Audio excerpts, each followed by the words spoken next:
The time is 4 o'clock.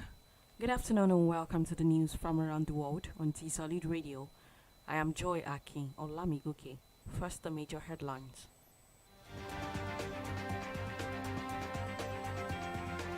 Federal government threatens to dismiss civil servants leaking official documents on social media. And on the foreign scene, Rwanda raises $620 million through issuance of 10-year Eurobond. And Tanzania begins nationwide COVID vaccination rollout. And on the world of sports, Jamaica's Thompson Hara wins 200 meter to seal Olympic double.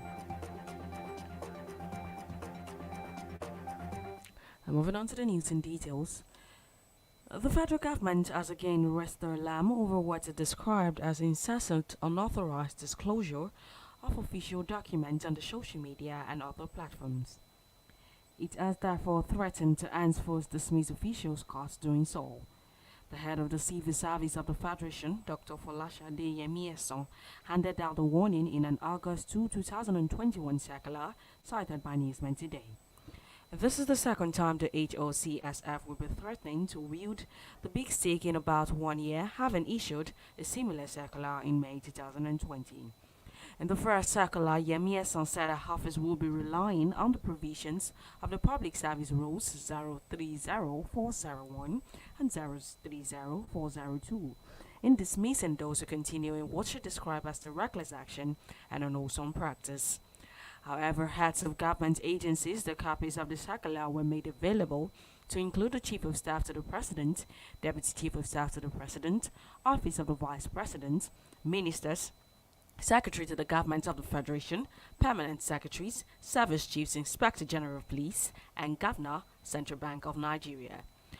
Others are the Chairman of the Federal Civil Service Commission, Police Service Commission, Code of Conduct Bureau, Code of Conduct Tribunal, Federal Character Commission, Revenue Mobilization, Allocation and Fiscal Commission, Economic and Financial Crimes Commission, Independent Corrupt Practices and Other Related Offences Commission, Federal Inland Revenue Service, and the National Drug Law Enforcement Agency, among others.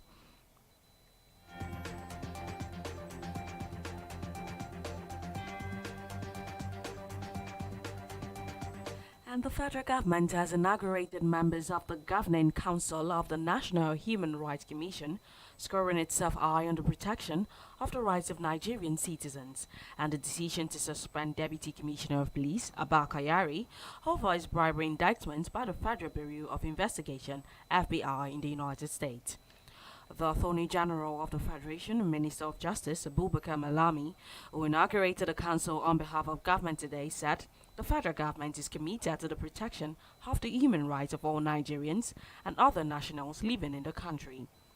The AGF stated this at the headquarters of the National Human Rights Commission in Abuja, said the federal government has shown adequate capacity towards the protection of the rights of citizens and foreigners residents in Nigeria, given its responses to the indictment of some law enforcement officials. And according to Malami, the disbandment of SARS and setting up of various panels of inquiry investigating and awarding damages for human rights violation by SARS is a clear testimony to the fact that this government is fulfilling its international obligation to set up an independent National Human Rights Commission for the promotion and protection of human rights of Nigerians. He also enjoined the new Governing Council members to be guided by the NHRC Act and relevant government circulars and tenure, the part-time mandate of members except the Executive Secretary.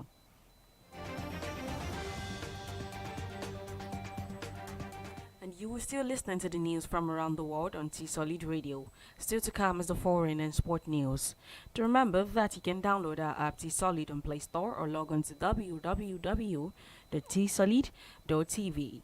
You can as well follow us on our various social media platforms on our T-Solid Radio TV.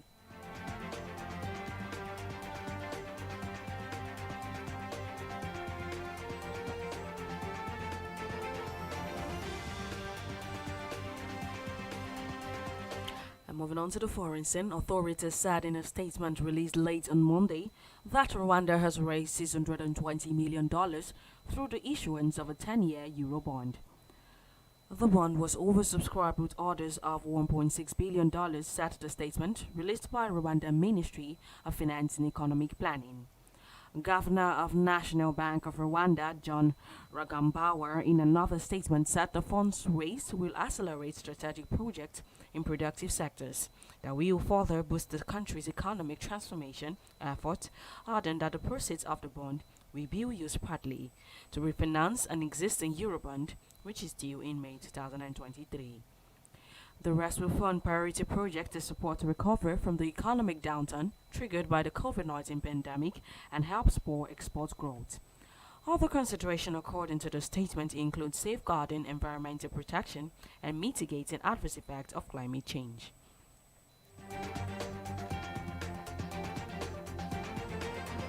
And more than 580 MPs have been sworn in as newly formed parliament in South Sudan met for the first time on Monday. The assembly has been convened nearly a year later than planned and remains incomplete. And dozens of lawmakers did not attend the ceremony due to political squabbles. The creation of a legislature made up of delegates from the governing party and former rebel groups was a key condition of a ceasefire agreed in 2018. Meanwhile, concerns about democratic freedoms in the country remain. Activists say two prominent campaigners were arrested on Monday and an independent think tank shut down. Addressing the new parliament, the speaker, Gemma Nunu Kumba, said the new lawmakers must lead by example and reminded them of the enormous challenge ahead.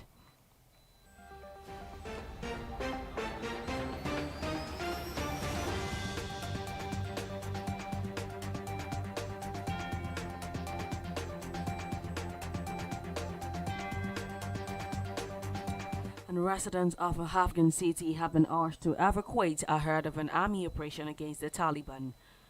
General Sami Sadat, who is leading the battle against the Taliban in the southern province of Helmand, called on people to leave its capital, Lashkargah, as soon as possible. The United Nations said at least 40 civilians have been killed in Lashkargah in the past day amid intense fighting, where the Taliban were reported to have captured most of the city. Meanwhile, the fighting is continuing and government forces have vowed not to let it fall into militant hands.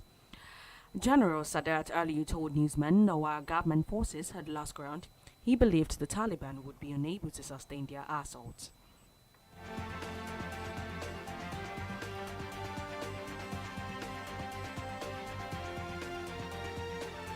Tanzania has started arriving at one of its 550 vaccination centers to receive the COVID jabs as a nationwide campaign gets underway. And the country, which is facing a third wave of the pandemic, has received 1 million doses of the single jab Johnson & Johnson vaccine from the U.S. under the COVAX scheme. And President Samia Suluhu Hassan, who got their injection last week, said Tanzania has placed another order for the vaccine through the African Union as part of its plan to initially target more than 60% of the population. The start of this campaign comes at a time when the public opinion is divided over the safety of the vaccines. And President Samia has shifted the country away from the COVID skepticism of a predecessor, as urged Tanzania to come out and get the jab.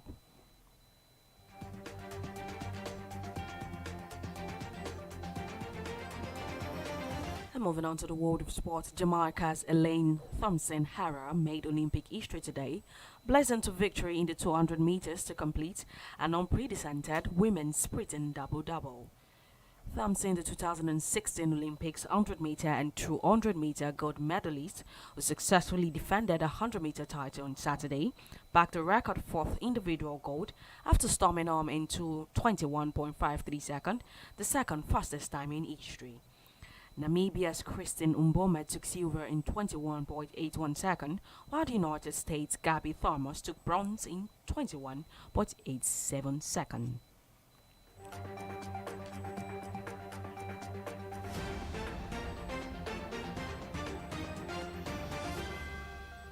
And finally, Nigeria's Asa Brume has won a bronze medal in the Olympic long jump events at the ongoing Tokyo 2020 Olympics.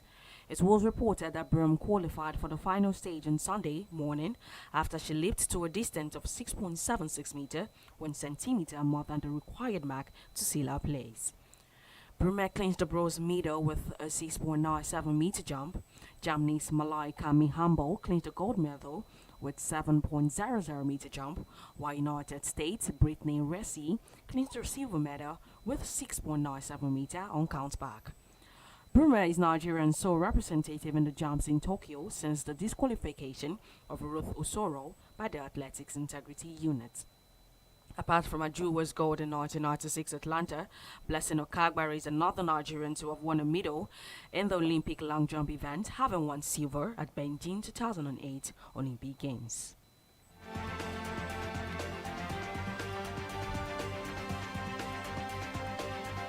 And with that, we've come to the end of the news, a recap of the major headlines.